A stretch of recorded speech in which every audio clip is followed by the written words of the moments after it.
Hello mga sis, good day. So lahi na sad nga adlaw sis. Nag-adto mi ani sa Cagayan sis for second dose sa anti-rabies ni Kyle. So mao ni pag human na mo og pa-inject diretso mi diri sa MacArthur Park kay diri man naka-park. Basta Cagayan, puno-puno gyud tanan parking. So nag-decide mi diri guys nga mangaon mi diri kay naay cafe nga duol ra gyud kayo.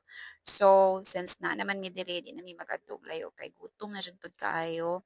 Wala pud mi nakapamahaw before mi nagbiyahe. So here na mi diri sa cafe mangaon sa mi guys. Naong available ra nila diri nga mga rice gyud is katong toppings lang and chicken ang ilahang mga ano, wala ni other flavors or whatsoever. So kani mao ni ang sulod sa ilahang cafe guys.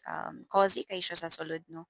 And then asad sila yung mga pagkaon ng mga pastries and then kape which is the goal. Mo jud mong goal guys. Ay ako wala di ay. Cause wala ta nakapangapi before ta nagbiyahe. So yes. And then mga unta og kanon lisod sad kaayo. Mapasmuhan na niya ta guys. Here I'm showing you guys ang ilahang pastries. Naasad sila yung mga cakes, guys. So, depende na lang gid sa inyo sa inyong orderon kung mag-rice ba mo or mag-snack-snack lang mo, whatever inyong mga trip, no? So, akong gi-order diri sa kape nila is katong salted caramel latte.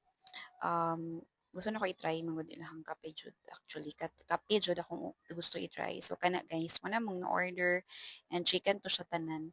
So this is my coffee. I'm showing you my coffee. Ako ding una gipakaon sila guys ang duha ka mga iring kanang duha ka mga iring and then syempre pag Manila ako asan gibahugan akong sarili guys kay gutom naman. So paspas ako kaon diri kay nagawas na sila nagdula-dula sila dito sa gawas uban nilang papa.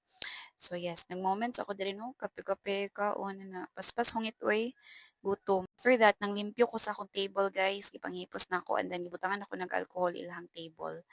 So nibiya ako sa place, sa cafe na hipos gyud akong table. Gihatag pa nako sa staff akong basura. So mao to nag-add to mi guys sa no for grocery unta. Kaso unsa naman ang nahitaboan ni guys nga nagdulaay naman hinuon ning mga iring. Sila may una nagdula imbis ang grocery ang plano. Nagulat mi mahuman sila guys hantod na grocery na dayon mi after. So quick video lang mao ni pag uli na mo nagsugba-sugba, nag-shot, nag-video okay and that's all for today. Bye.